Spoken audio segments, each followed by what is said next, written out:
Mr. Charlie Berens.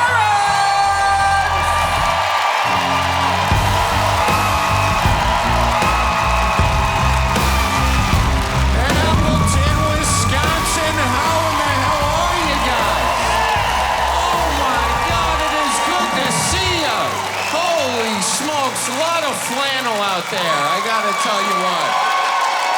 God, it feels so good to be back in Wisconsin. I gotta tell you guys, because I was just down in Chicago. That's the appropriate response. I was driving on the highway, and I was behind this one car, and this car had 3 bumper stickers on it. First bumper sticker says, "Keep honking, I'm reloading." I'm interested. Second bumper sticker was a picture of a gun, and it said, "We don't call 911 around here." I'm not sure why I just gave that bumper sticker a southern accent. Third bumper sticker, "Coexist." I was so confused. I didn't know what to... That's like seeing a Trump sticker on a Subaru. I didn't know how to handle that. I didn't know what to do with that. I mean, let's just take that second bumper sticker, the one with the gun that said, "We don't call 911 around here." Really? Never? What if you're having a heart attack? Does your wife just take you out back like your old yeller? "Martha, I'm having chest pains. Call an ambulance. Martha. Martha? Sorry, Daryl, but you must have forgot what we don't do around here. We don't call 911. Oh, got you in the kneecap. Quit your blubbering, I'm reloading. Open up for Mama Submarine. Is it weird we're making eye contact right now?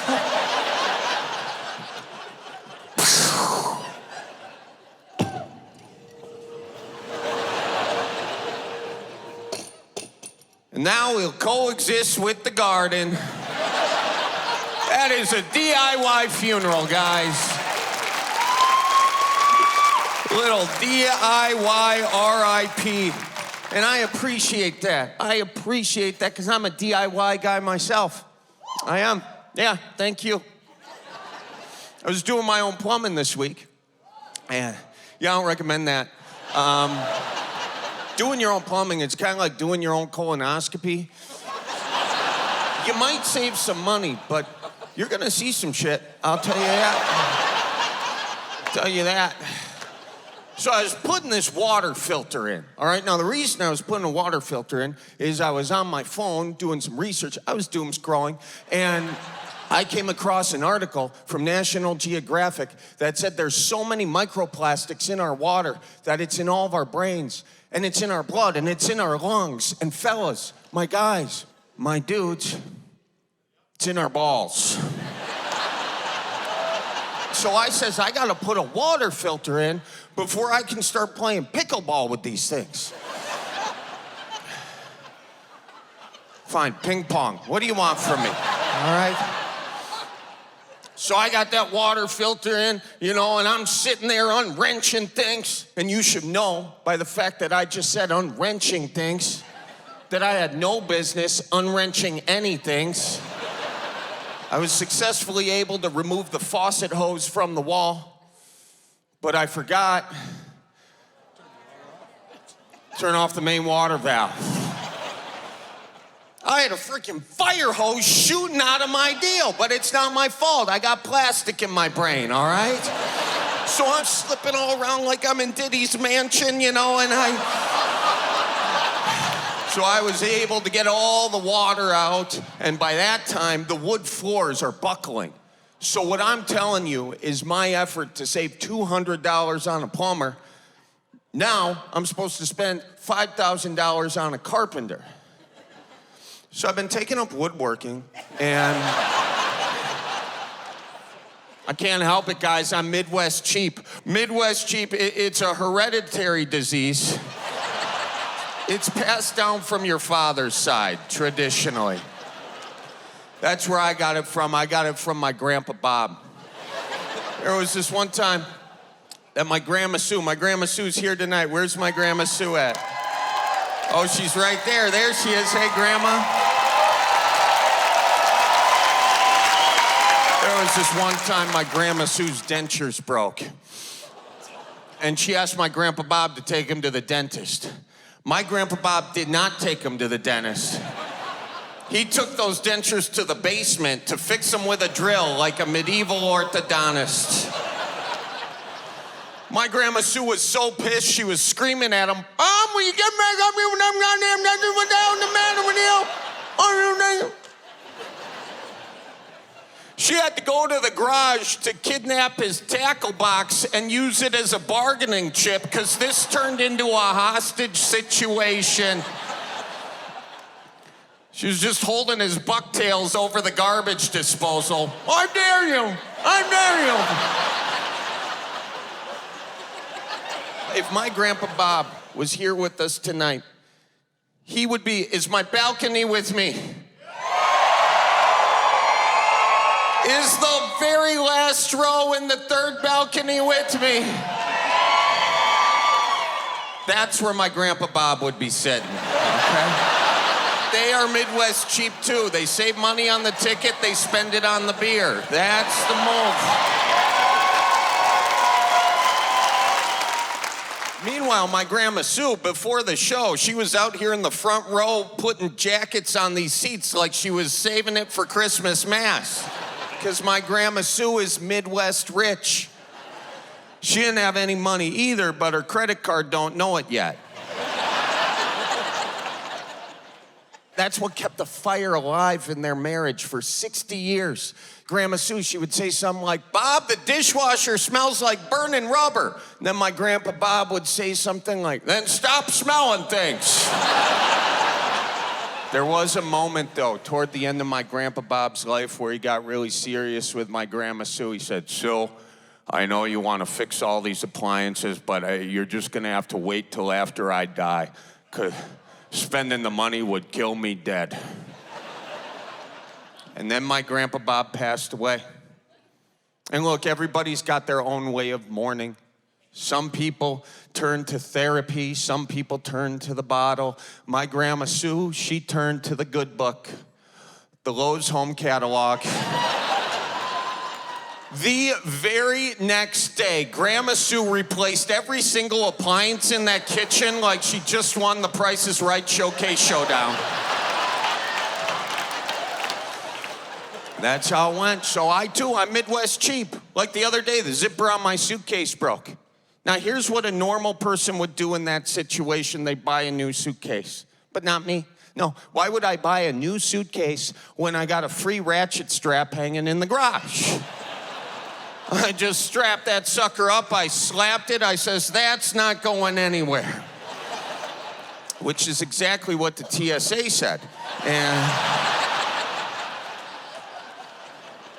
you know, rich people, when they want to get new glassware, they go somewhere fancy, like the Crate and Barrel, and they buy these rustic jar-looking glasses. Not me. I'm not buying rustic jar-looking glasses. Hell no. I just buy pickles, and the glassware takes care of itself. Oh, we got some spendy people in the audience tonight. All right, let me redo that joke for you. I don't buy glassware at all. I just buy cashew butter. A little something for everyone here tonight. Rich people buy floss.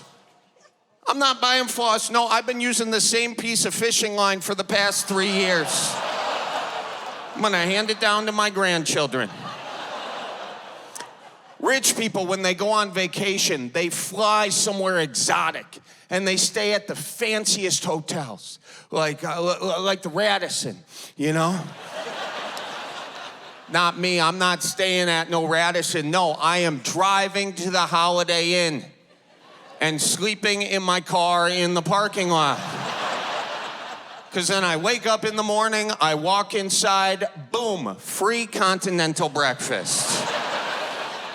And I got a lot of reasons that I'm Midwest cheap. Another reason is my parents, who are also here tonight. Where are my parents at? It's my mom and my dad. Yep.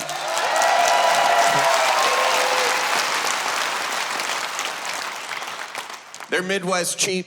They are. They had no other option than to be Midwest cheap because they had 12 kids. All right. Yes, Jesus was involved. And like my mom, she could make it rain with Kohl's Cash. When it came to Kohl's Cash, she was like Lil Wayne in an Atlanta strip club. Just. My mom had 12 kids and no epidural. Now, that is either the most badass thing you can do as a human being or the cheapest. I'm not sure which. We grew up wearing all these hand-me-downs because there were all these people in the neighborhood that knew we had a bunch of kids, so they would bring all their old crap over to our house because the nearest Goodwill was 15 more minutes down the road. So I grew up wearing all these shirts for things I never accomplished. Like Harvard rowing, I can't do either of them things. I grew up wearing shirts for places I had never been. There was this one shirt, Salty Dog Hilton Head. I didn't even try wearing that shirt on account of I thought it was a sex position.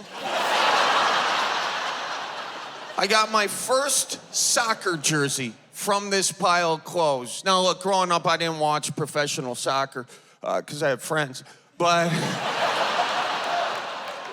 it was Halloween in school, so I was going as a guy who never won a fight, so. But when I walked in, this girl, Kim, she goes, "Hey, that's my uncle's Dart League shirt." I was like, "What? No, it's not. Wait, is that? Well, that's why it smells like cigarettes in Polish. Okay." And I'll tell you this right now, it's not like my family didn't have money. My dad was a doctor. My dad still is a doctor. In fact, he's gonna be a doctor till the day he dies because he had 12 kids. Do you know what it's like, though, being the second oldest? 12 kids? Nobody? Okay, that's fine. I'll tell you. You're the second oldest, and then you see another kid come, and then another kid come, and then another kid come, and you just watch your inheritance go down and down and down and down. This is how my mom would tell us there was a new baby coming. It was during prayer time. She would get all the kids upstairs. She'd call for us. Andy, Charlie, Billy, prayer time. Betsy, Maggie, Addie, prayer time. But, you know, we were cage-free kids. So we were out there. We were running around. We weren't good listeners, so she'd have to start shouting for us. Andy, Charlie, Billy, prayer time. Betsy, Maggie, Addie, prayer time. And my dad, while we were doing prayer time, he was down sitting on the couch doing TV time, and he got sick hearing us ignoring his wife, so then he got into the mix. Andy, Charlie, Billy, get your sorry asses up to prayers. And then we all got up there for prayers, and then we started prayers. God bless Andy, Charlie, Billy, Betsy, Maggie, Addie, Mary Kate, and when my mom said and,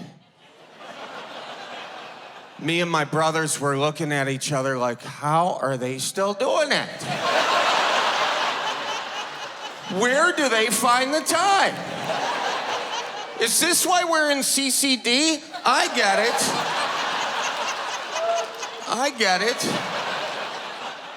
Yeah, that's what my parents spent their money on. They spent their money on kids. My dad, he wasn't gonna hire a construction crew. No, not when he already made a construction crew with my mom. At a very early age, we were putting down the tile. We were taking out the drywall. We were removing asbestos from the basement. Standard stuff. Don't worry, it's not COVID. I've had it for 20 years.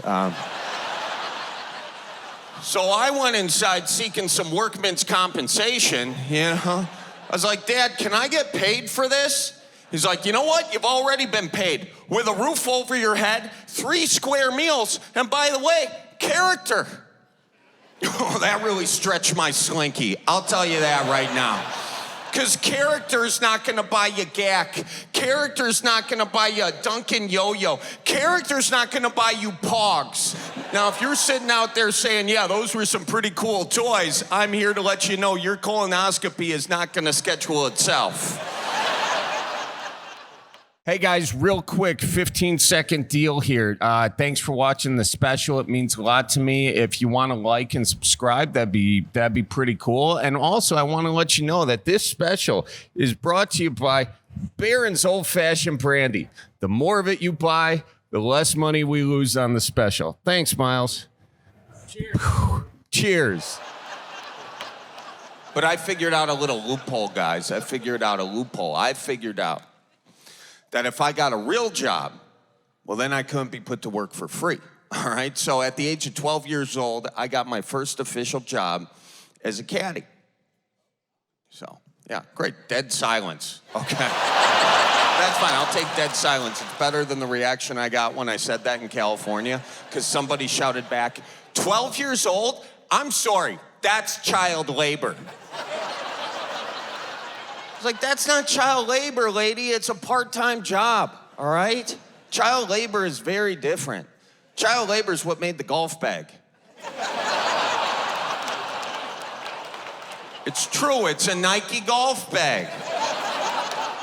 That's where Nike got its slogan from. Just do it, so. All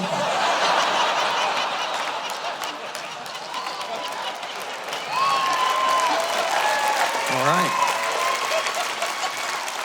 A lot of fans of Nike in here. And I'll tell you this, as a caddy, you gotta learn all these dumb rules. You know, one of the rules is you must cup the club heads when you walk, because the club heads rattle.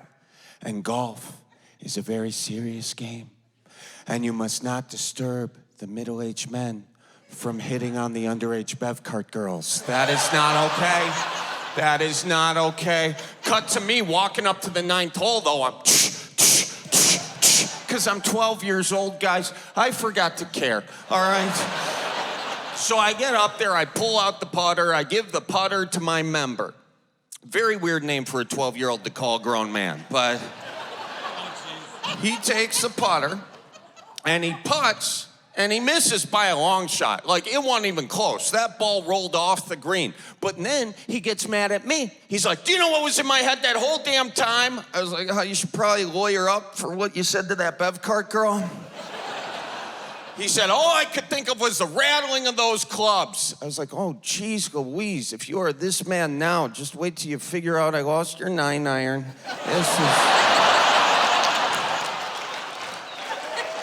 But I said I was sorry.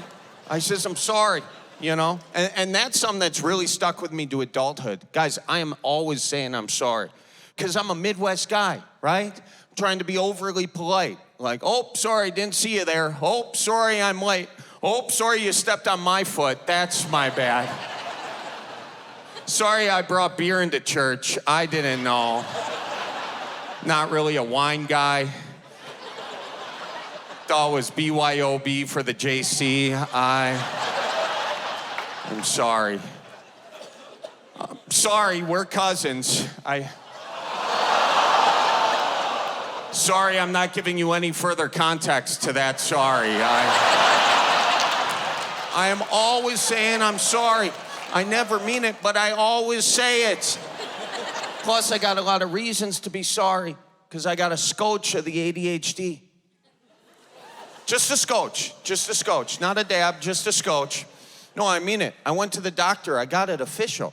The doctor said to me, what makes you think you have ADHD? And I says, well, doc, I don't know. A bunch of people says I should get tested, so here I am getting tested. I don't think I got it, though, if I'm honest. Oh, my gosh, I love this stained glass window. This is so cool. You know, this reminds me of the stained glass window I saw in church the other day, except there was Adam and Eve there, and they were in the Garden of Eden, and the priest was talking about it, and he said that they ate the forbidden fruit from the tree of knowledge, and once they ate the forbidden fruit, bad stuff started to happen. Now, I'm not really sure what the bad stuff was. I was getting yelled at for bringing a beer in, which I thought was ridiculous. I'm sitting there in the pew, the usher comes up, he says, you can't have that beer in here. I says, I'm holding on to it for the groom. It's not even open. He says, it is too open. I says, yeah, it's open a little bit. But Why are you getting mad at me? Look at all these people on their phones. And the usher says they're following along in their online Bible. I says, no, they're not. I know that trick. I do it every time the Packers are playing. But then, Doc, I started thinking about these phones, and I started thinking about artificial intelligence. And do you know, right now, these billionaire tech bros are becoming trillionaire tech bros because they stole our data to train AI to take our jobs. I'm serious. Have you seen Elon Musk's Optimus robots? You know, the one that Kim Kardashian was hooling to? He says in a few years, there's going to be more robots than people, and they're going to take all of our jobs, and we're going to have to survive off of universal basic income. Is he serious? Has he not seen iRobot? This is the stuff Will Smith warned us about. And it's not just that, Doc. The U.S. military is training these AI robots in war. Have they not seen the Terminator? And also, the Chinese military's got these AI robot dogs with AK-47s on their back. Have they not seen Paw Patrol? What is going on here? Do you mind if I pace? It helps me spiral. So listen.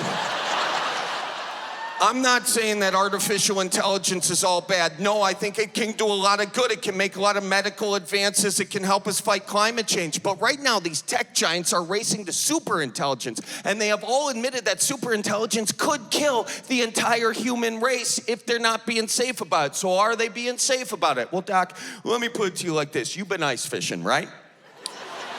Now, we all got the buddy that likes to take his truck out onto the ice. Is that safe? Well, let's just say if I'm in that truck, I'm rolling the windows down, okay? And I'm also not putting my seatbelt on, because out on the road, it's click it or ticket, but out on the ice, it's click it and casket. I'm getting to my point, okay? What I'm telling you is that these tech bros are driving a freaking semi out onto the ice, and they got all of us ratchet strapped to the bed.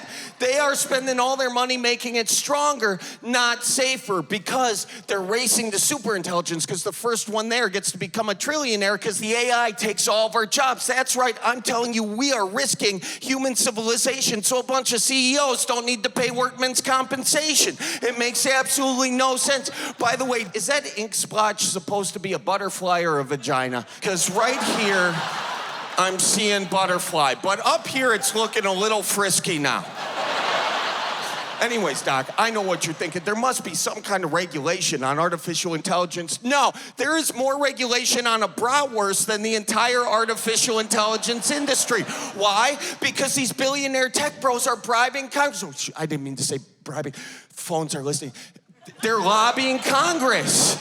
Doesn't that make you mad? This isn't we the people, it's they the billionaires. And I know what you're thinking, why don't they care? Well, they all got doomsday bunkers, and none of us got that. Best I got is a basement, and I don't even know if that works in a tornado yet.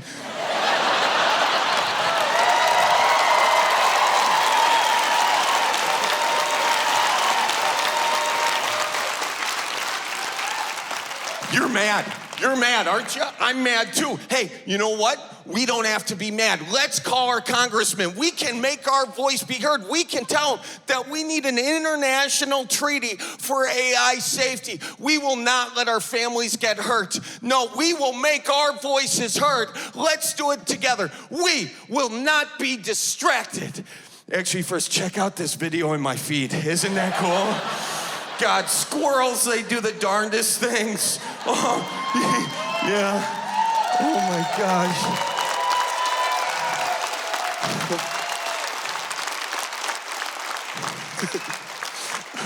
He's trying to climb up the feeder and they put oil on the feeder. He's not gonna get up, the fat bastard. Oh, look at him. Oh, God, no, I know that AI controls these algorithms on our feeds and whatnot, but I'm not afraid of that AI because it just makes me so happy and forget about everything else in life. Oh, what was I talking about? Oh, yeah. Adam and Eve in the Garden of Eden. I don't know, Doc. Sometimes, do you feel like we're in the Garden of Eden all over again? And maybe we've already eaten the forbidden fruit? Doc. Is that why there's an apple on the back of this damn thing? And it's got a bite taken out. Jeez Louise. Oh, my God.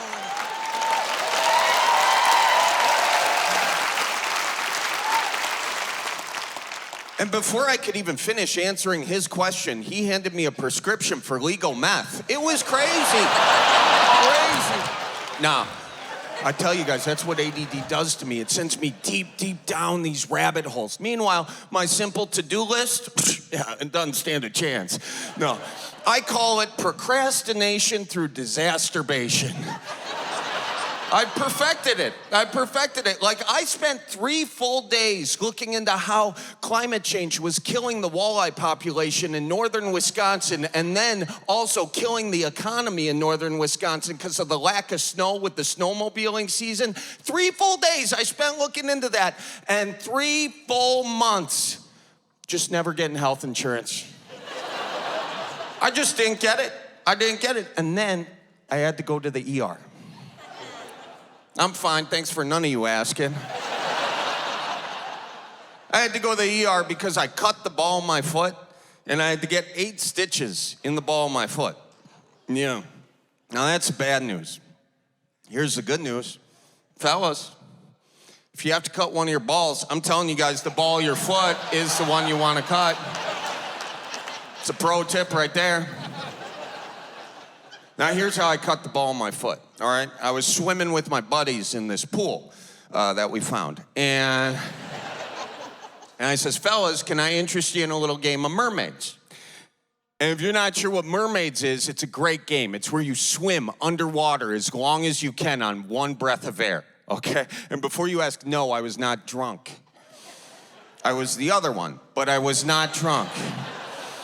So all of my friends go, but only one friend can even get to the other end of the pool. I was like, all right, I'm gonna show you guys that I can get to that end of the pool, kickflip, get to the other end of the pool on one breath of air. Because guys, I can hold my breath for a really, really, really, really long time. Also, didn't get enough attention as a child. So that's why I'm up here today, actually. And so I start swimming. I get to the other end of the pool. I kickflip. But on my kickflip, I hit the pool grate and I slice the ball of my foot. Don't worry, my buddies were there. My friends, my guys, they jumped into action. My one buddy was like, oh my gosh, we got a bleeder. Hang on, I'll get my belt. I'm like, dude, you're a 44 waist. I'm not sure what the hell that's gonna do in this situation. My other buddy comes running over. I think we gotta pee on it. I'm like, put that thing away. I'm not a jellyfish, all right? Finally, my third buddy comes over. He's a nurse. I'm like, where the hell have you been this whole time? He wraps up my foot tight, puts me in the car, takes me to the ER. But on the way to the ER, I am getting so paranoid because I can't feel my big toe. And I says, Tom, do you think they're gonna have to amputate it? And he says, no, I think the gummy bear's just kicking in. So, well, that makes sense, because I'm getting afraid of the dark right now, too. I turned the dome light on, forgetting that Tom had just become a dad. Now, I don't know if you guys know anything about dads and dome lights, but they don't mix. As soon as I turned that dome light on, Tommy lost his freaking marbles. He's like, are you kidding me? Turn it off, it's illegal. It's not illegal. It is perfectly okay. How many of you thought that was illegal before this moment right now? Yeah, your fathers have lied to you. So I'm in the ER waiting room, all right, and the paranoia starts coming back. I know Tom said I'd be okay, but Tom, he's a nurse. I wanted to ask a doctor. So I Googled WebMD, and I found out that I was not okay at all, guys.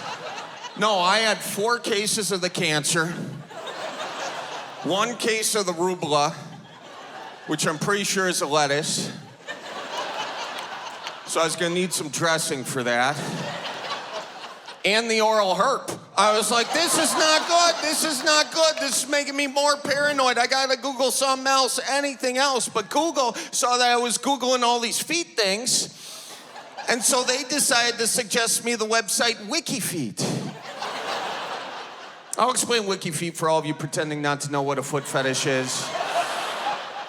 WikiFeet is a website where they upload bare feet of celebrities for people to rank and take pleasure in. And I use the term celebrity very loosely because I'm on WikiFeet. And I have a 4.2 out of 5 rating. No, that's not a good rating, guys. Don't clap, vote, okay? Give me 5 stars. I got great cuticles, I do.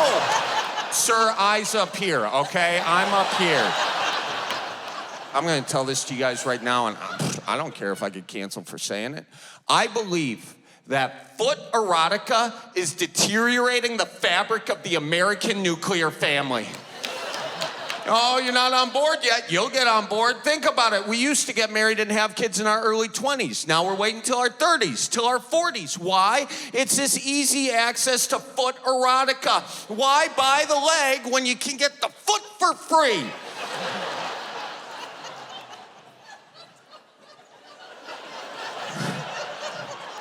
I can't wait to read the reviews of this show. I'll tell you that right now. Yeah, we went to the Charlie Berens show. He started talking about foot fornication, for God's sake.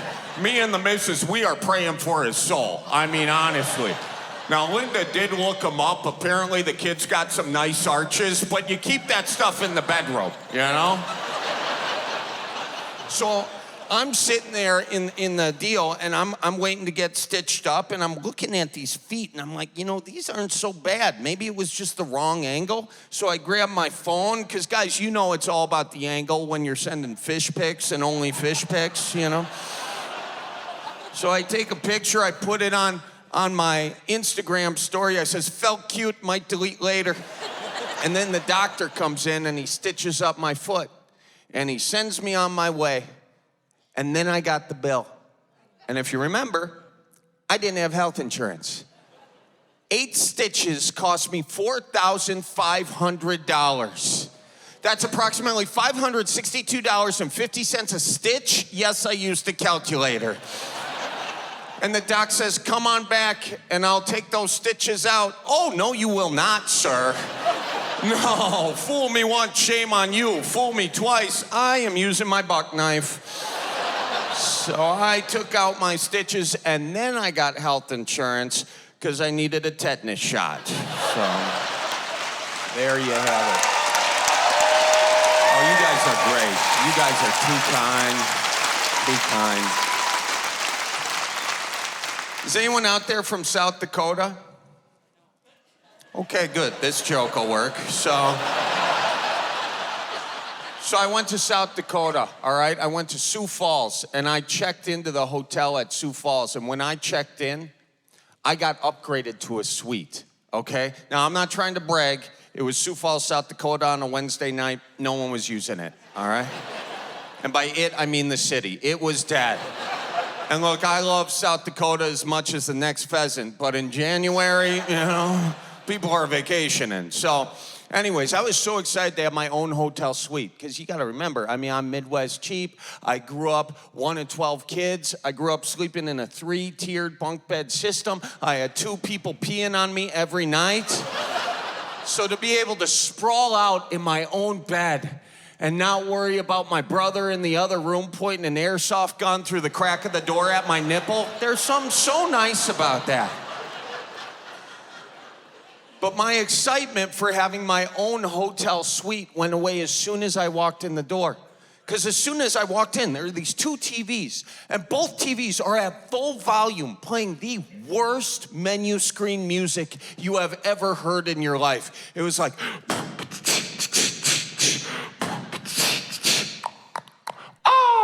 It was awful. It sounded like it was composed by a 19-year-old named Chad with 2 Ds. It was so bad. And I was like, I gotta turn these TVs off. And I can't find the remote control. And the longer I'm going without being able to find the remote control, I can just slowly feel it happening. I can feel myself turning into my dad. And I knew the exact moment it happened because I stopped calling it a remote control and I started calling it a clicker. You bet your ass.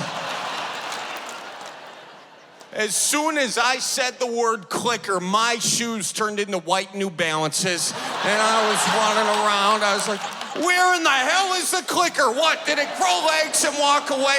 You know, if it was a snake, it would have bit me in the ass by now. And hey, who turned the heat up? If you're cold, put a sweater on. Hold the damn flashlight straight. Do you know how expensive kids are? You could have been a Maserati towing a bass boat. How'd I do, Dad? Did I do good on that one? All right. There we go. Perfect impression. Now look, here's what a sober person would have done in this moment. A sober person would have called the front desk. The front desk would have told them where the clicker is. It would have been done. But me, on this particular night in Sioux Falls, South Dakota, I just so happened to be a scotch unsober. And so what I did is I grabbed my phone and I asked the internet to help me find my remote control. And as I zoomed in on the TV, I could see right in front of me the whole time was my remote control, except it wasn't a physical remote control. It was a QR code on the TV screen, and that QR code I would use on my phone, and my phone would be, what was wrong with a remote control? But I took it as a learning moment. I did. I says, you know, folks, too often in life we are not living in the moment. We are so consumed on our little screens that we are missing the bigger picture on the bigger screen. You know, I thought that was a cute little joke, so thank you, yeah. So I posted that to the internet, and then I turned my TVs off, and I went to bed. And if that's where this story ended, I wouldn't be telling it to you right now. Because here's the thing about posting a video image of a QR code that is the remote control to your television set onto the World Wide Web. Somebody out there is going to purchase you a pornographic film. Because I was dead asleep, and then all of a sudden I awoke to Debbie Does Dubuque right in my bedroom. I look over to my living room at that TV, and there's Debbie riding John Deere. At this point, I did call the front desk. I says, lady, I turned my TV into sexual touch tunes. You gotta help me. Look, I think this is the greatest job I've ever had. And I don't say that lightly. I used to be a pretzel roller at Annie Ann's, okay? The plus side is I get to do this. The downside is I'm away from my family. And I got so many people in my family that I love dearly. And there's other people in my family too. Like, one of them guys is my Uncle Jack, okay? Now, my Uncle Jack, first of all, he's not technically my uncle. Technically, he's a second cousin, but he insists I call him Uncle. And he's got way too many guns with the serial number scratched off that I just call him Uncle. My Uncle Jack, he's one of them guys, he talks like this. He talks like, hey there, guy, how you doing there? You want to come on in? Oh, yeah, you see them deer out there? Deer, let me get you a beer. What do you want here? He talks like a didgeridoo. He talks like he's got a little Beetlejuice in his throat, trying desperately not to drown in the hot tub of chewing tobacco.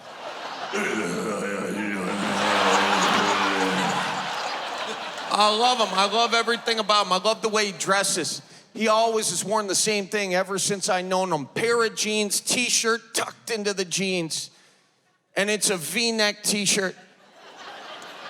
Except he did not purchase it as a V-neck t-shirt. He's just been digging it down to the grundle. Sorry, I said grundle. Since the Packers won their last Super Bowl, and that's where V-necks come from. Sometimes he can get a little snarly, you know, like he gives me crap about living in Milwaukee. He's like, are you still living down there in Milwaukee? You know, it's just a bunch of criminals down there in Milwaukee. Really, Jack? Just a bunch of criminals in Milwaukee? Dude, you literally have to blow in your car to start it, all right? Like, you got no business calling other people criminals as long as you're starting your car the same way I start my Nintendo.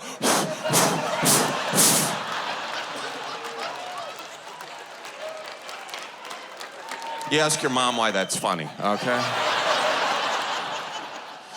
My Uncle Jack, he did give me a little gift the last time I was up there. He gave me his homemade dough pea, which was cool. Homemade dough pea. Okay, we have more confused faces than I was expecting here, Wisconsin. Dough pea, it is the pea of a lady deer. Homemade dough pea. Now, how he made that at home, I don't really want to know, but that was the last time I tried his bathtub gin. I can tell you that much. All right, I'm getting the vibe that you got more questions than answers after that explanation. So think about it like this. Dough pea, it's perfume for the bucks. Bucks love the smell of lady deer pea. They're like the R. Kelly of the animal kingdom, if you want to think about it like that. But Jack, he takes his dough pea and he sprays it on me. I'm like, dude, I don't think that's how we're supposed to be using this. He sends me out the door. I'm up in the deer stand for 5 hours. I don't see nothing. This dough pea does not work. Okay, so I get down from the tree, I go to my car, but I realize Jack left me a little present. It's his homemade dough pea, and he put it in the front seat, but he forgot to close the bottle tight. So it spent that entire time leaking all over my cloth seats. Yeah, I have cloth seats, you shut your mouth. My car smelled like a zoo in an oven, guys. I had to roll the windows down to air that thing out. Again, I'm in that deer stand 5 hours. I don't see nothing, but on my ride home, did I see something? I mean, my God, I had about $5 trying to mount my gas tank. You got any bird hunters out here? Oh, you pheasant hunt? There you go. You got a dog? Oh, yeah, you got a pointer? Yeah, what's your pointer's name? Coors. Frickin' course it's Coors. I guarantee you, he never shuts the hell up about that dog. No, you don't. You're like, oh yeah, we got Coors trained up real good this year. I tell you, Coors is the best gosh darn bird dog I've ever had. Wasn't that right, Coors? Aren't you so good kissing him on the mouth and all that sort of stuff? You know? And then we get out in the field, it's a completely different story. Coors, get your ass over here! I'll make you taste the Rockies. Get your ass over here! He's got the electric shock collar just... And there's Coors just vibrating like an Applebee's buzzer out in the field. Oh, animal abuse. Now, look, eventually Coors is gonna do his job. Coors is gonna go on point. And you, my guy, you're gonna be so excited that you're also gonna go on point. All right? And you'll be like, all right, everybody get around. We are not missing this, all right? So you get a nervous hunter here, and you get a nervous hunter here, and you get a nervous hunter here, and you get a nervous hunter here. Now, if that little birdie's smart, he's gonna fly up, up, up to about 5'6", drop down, boom, Midwest execution, just like that. It's what we call a Dick Cheney funeral in the bit.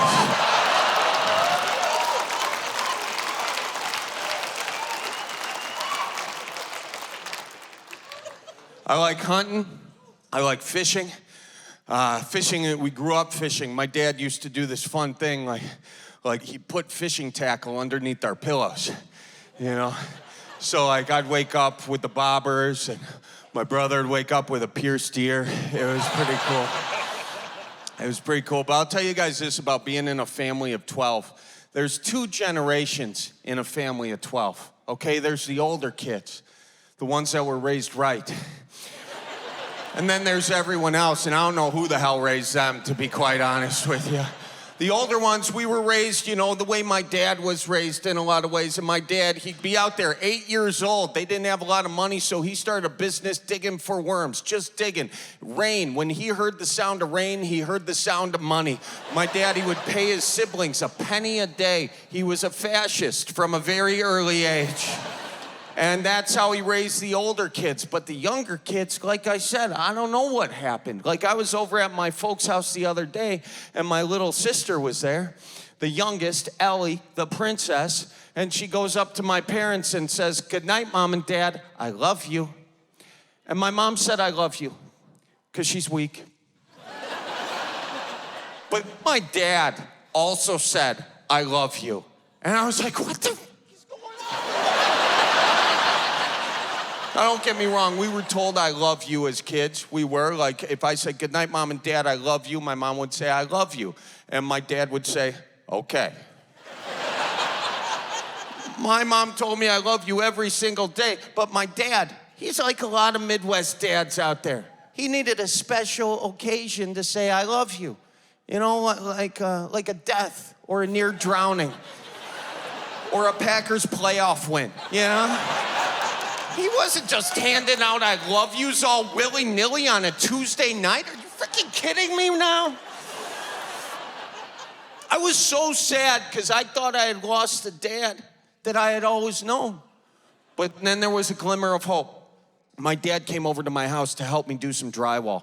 And a couple weeks before that, he had gifted me this beautiful family heirloom table, and he refinished the top of it. And he wanted me to know that he refinished the top of it. He's like, you see this? That's good wood, okay? I don't want you scratching it. I don't want you denting it. I don't want you putting cups on it without a coaster. I don't care if it's hot. I don't care if it's cold. You got it? You're not gonna scratch it. You promise me you're not gonna scratch it. Do you guys ever get a gift from your parents and wish you weren't getting that gift halfway through? I promised him I would not scratch the table. And when I moved it into my place, I scratched the table immediately on the door frame. So you know where this is going. My dad comes over. He does the typical dad things. When he walks in the house, he turns down the heater a couple notches.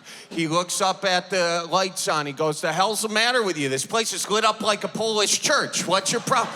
And then he sees the scratch on the table. First he does a double take, and then he does one of these numbers. The hell? Are you kidding me? I told you not to scratch the table. If you can't take care of this, I'm gonna ratchet strap it to the back of the truck, take it over to your sisters or someone who cares. I'm serious. I'm gonna put it on the back of the truck. I'm gonna get on the highway. I'm gonna have to go 35 miles an hour with the emergency lights on and tell all those pricks on the road to go around, go around. Oh, are you crying? Are those tears? I'll give you something to cry about. You better dry them up. And I was crying, guys.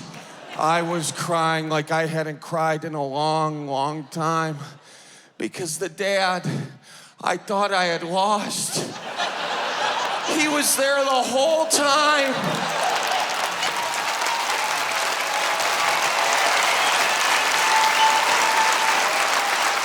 But it's tough being away from home, guys, because you miss big things. You do. Like my sister, she had her first baby recently. Don't worry, I'll tell her one of you clapped. And my brother, he had his third child recently, and he had a boy and he had a girl. But for the third child, he wanted to wait to find out the sex when it came out the deal. That's the medical terminology for that procedure. Here's how my brother revealed the sex of his third baby to the family. He sends a full frontal picture to the family text chain. I was in a meeting. I was sharing my screen. I said, oh, hang on, guys. I think my brother had a boy. Like, oh my gosh, he had a boy. Jeez Louise, dude, I get it. He's hung like a hamster. Congratulations. I wanted to be on the baby registry, not this one. What is your problem? All right, that's a bit of an exaggeration right there. I don't want to be on the baby registry. I am so sick of all these registries. I know I might lose some of you good folks out here saying this, but I am done with the registries. In my family, if you get engaged, you get a registry. If you get married, you get a registry. If you have a baby, you get another registry with more free gifts. I'm like, you guys have good jobs. You're getting married. You're having kids. I think you have your lives together. Okay, when can we stop doing registries for all the people who have their lives together and start doing registries for all of us that don't have our lives together? Thank you. Thank you. Where are the I just got laid off because a robot took my job registries? Where are the I just got my truck repoed registries? Where are the I'm still a Bears fan for God knows what reason registries? Where are the divorce registries? I have been divorced for several years. I've got 3 samurai swords on my wall, but only 1 butter knife. Where is my registry? Do you guys know what it's like when your butter knife's in the wash and you gotta make a PB&J with a freaking samurai sword? It is not as easy as it looks. Forget the not.com. How's about the notdoingsohot.com? Sign me up for that. And I'll tell you this too, it's tough being the only divorced guy in a big Catholic family. It is, because people treat you different. They do. Like we got this family vacation we go on every year. And we have a rule in family vacation. And that's that your fiance can come on family vacation, but they can't sleep in the same bed. No, because we're Catholic. And our favorite game to play is pretend. And, oh, they're my Catholics. It's nice to see you guys. Good to see you. And I'll see you all again in purgatory for laughing at that joke. No, but my dad, he came up to me and he said, Charlie, Maggie's coming on vacation this year. She's bringing Brian, and we don't have enough beds. And I was like, how's this my problem? He said, we don't have enough beds. Brian is coming, so we don't have enough beds. So I was like, so what? I'll just sleep in a tent? He said, that would be great. Like, dude, Brian's been in this family, what, 2 years? I've been in this family since the late 80s, man. I am not sleeping in a tent. So there I was, sleeping in the divorce tent. The only place I could put my tent was on a hill. And if you're a camper, you know you sleep with your head up the hill. So there I was, just on a downward slope in this tent by myself. It was a little too symbolic for my place in life at this time. And I just had these dreams all night of being an Olympic loser, just...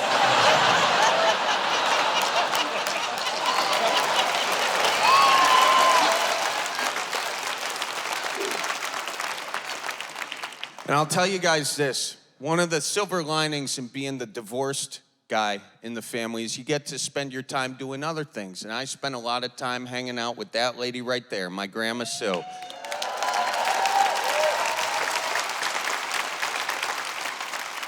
We've become like best friends, guys, best friends, you know? And don't get me wrong, I have friends, okay? But my friends are all married and have kids. But Grandma Sue likes to gamble and has handicapped parking, so... Yeah, that's the dock I'm tying this boat up to. Grandma calls it rock star parking. And it is rock star. When I take Grandma and her gals to the casino, we are nothing if not rock stars. Because each one of these ladies has a whole freaking pharmacy in their purse. I mean, if we get pulled over on the road, I gotta watch out, because we got more drugs in that car than a Motley Crue tour bus. It is wild. Then as soon as I park the car, well, now it's time to collect Charlie's pill tax, you know? You guys ever popped a Thursday just to see what would happen?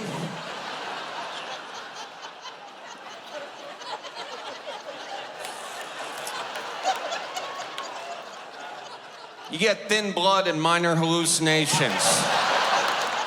Tell you that much. Now, the reason we go to the casino, of course, it's for Grandma's health, you know, because she's got a bummed leg, you know, and it's hard for her to get on the treadmill. But as soon as the doors to that casino open, gone. She's doing long strides, ladies and gentlemen, long strides. You do not find Grandma Sue unless Grandma Sue wants to be found. And the last time we went to the casino, Grandma Sue wanted to be found because she was out of money. She's waiting for me at the door with tears in her eyes. Char, I lost all my money. I was like, Grandma, it's been 4 minutes since I parked the car. Now look, I'm a good grandson, all right? So I loaned her $20 at 2 points. But it came with a lecture. I says, you can't put this all in the Wheel of Fortune machine again. You can't trust that damn Pat Sajak, all right? She took the money, she was gone. And I didn't see her for hours, guys, hours. I didn't know if she was dead. I didn't know if she was alive. I got so concerned, I almost left the blackjack table, all right? But then I lost all my money, so I did leave the blackjack table, and I got serious about finding Grandma. And I couldn't find her anywhere. To the point where the security guard came up to me and said, "Can I help you, sir?" And I says, "Yeah, I lost my grandma." He says, "Can you describe her?" I says, "Yeah, she's, a short, older lady. She's got white hair. She's got a purse. She's got a walker. She's got a gambling addiction. And this poor guy is looking out over the whole casino like he's trying to pick out a moth in a porch light." Just then, Grandma Sue found us, this time with a winning ticket, $1,800. And she goes, "That's why you light a candle in church, Char." I was like, "That's great, Grandma. Can I have my $20 back?" And she goes, "That was a gift." Gone. And now, sorry, I hit you there. And now, Grandma Sue, we get to have your version of this story. Is that how it ended there? No. Well, you're not supposed to give away my deal here. What happened? I did give you your $20 back. But it would be a better story if you didn't. You see the last laughs I got there, right? The only problem is I lost $400 because I gave you your $20 back. That's when I called it quits. Grandma, what advice do you have for all these people out there gambling? What advice do you have for them? Just keep on gambling. Just keep on gambling, ladies and gentlemen. Grandma Sue. There you have it. Keep her moving and keep on gambling. And I tell you guys, one of the nice things about hanging out with my grandma is we've got to talk a lot about my Grandpa Bob, My Grandpa Bob, he passed away a few years ago, but that's what keeps the memories alive. Like there was a tornado in Fond du Lac. All of Fond du Lac's crap was in my grandparents' yard, and all of it, okay? And we were going up there to help clean up, and there was a grill from a Weber and a grill from a Chevy. There was siding, there was roofing, there were these lawn chairs that flew in from the 80s somehow. And I was like, "Grandpa Bob, this is terrible." And he goes, "Terrible? No. Why go to Goodwill when Goodwill go to you?" And we picked all that crap up and we moved it right into my grandpa's garage. Now, my grandpa's garage, he had 2 of everything you never need. Cracked 5-gallon buckets, empty cans of WD-40, 2 paintbrushes hanging from the rafters so the 2 cars didn't hit the 2 broken lawnmowers. He had 2 things of C batteries. Who has C batteries anymore? A guy with 2 broken Billy Basses, that's who. He had 2 of everything you never need. His garage was like Noah's Ark, except this was all the stuff God wanted to drown. And then afterwards, Grandpa, he made us lunch. And his idea of lunch was a box of donuts and a cold stick of butter. And we watched him cut that cold stick of butter into tiles. And we were like, "Why is Grandpa cutting us cold butter?" Turns out one for us. He took a Long John donut from the box. He put it on his plate. And by plate, I mean paper towel. And he proceeded to tile that Long John donut like a bathroom floor. And then he cracked a beer. And he put pepper in the beer. And he said, "I can't put salt and an egg in here anymore. The doctor says it's not good for my health." He then drank a beer and ate that whole damn buttered donut. And me and my siblings were looking at each other like, I think we better enjoy every moment we have left with Grandpa. My Grandpa Bobby served in Korea, but on my grandpa's flight back from Korea, there was so much turbulence that he never flew again. And we were all like, "Grandpa, you can fly now. It is safe." This was a few years ago. We're like,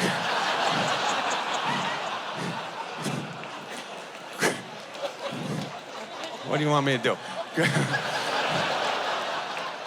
Grandpa, you can fly now. It is safe. Are you afraid of dying? And he said, oh, no, I'm not afraid of dying.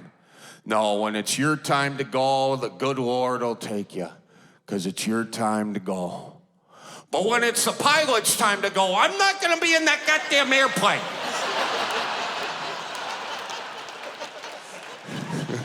So much wisdom in our grandparents, guys. Now, eventually, it did come time for my Grandpa Bob to go.